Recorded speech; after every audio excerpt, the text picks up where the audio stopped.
Yeah, William, I can see in the camera lens all the snow almost flying sideways. We don't have a ton falling anymore, but the sideways flying snow definitely an indication that those winds are picking up, and that's when we're starting to get into almost the second threat with this storm.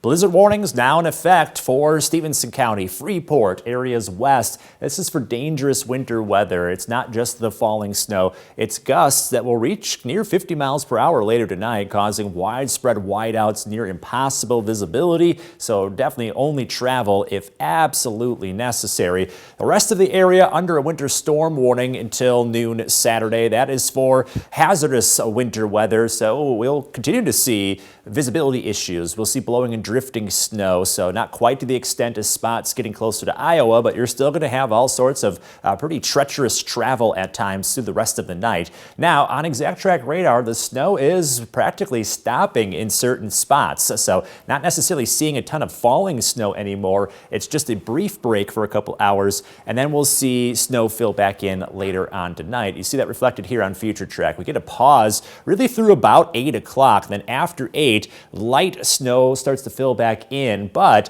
it'll be a fluffy snow, which is going to make a huge difference on the conditions we'll see. We'll continue to have that light, fluffy snow fall through the night. Should be gone by the time we get to about sunrise tomorrow. But the issue with that is throughout the course of the day, we've had that wet, dense, slushy snowfall like we saw on Tuesday. It's slower to accumulate.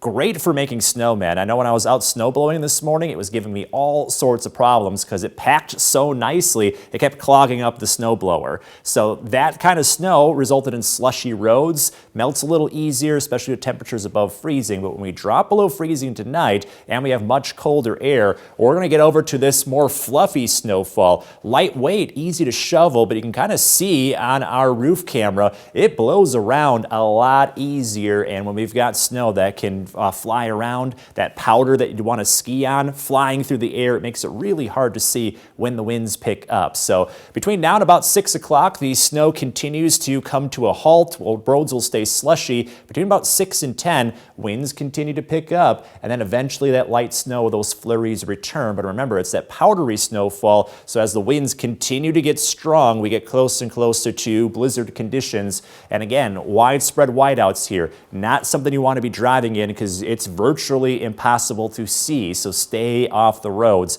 the later we go into this evening.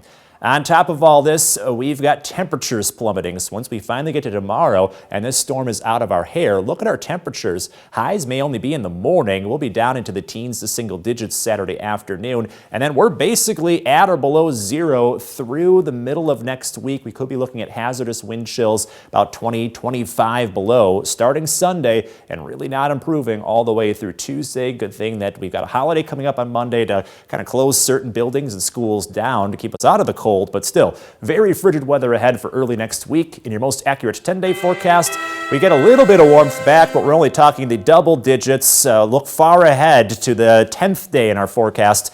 26 that Monday may feel like a heat wave.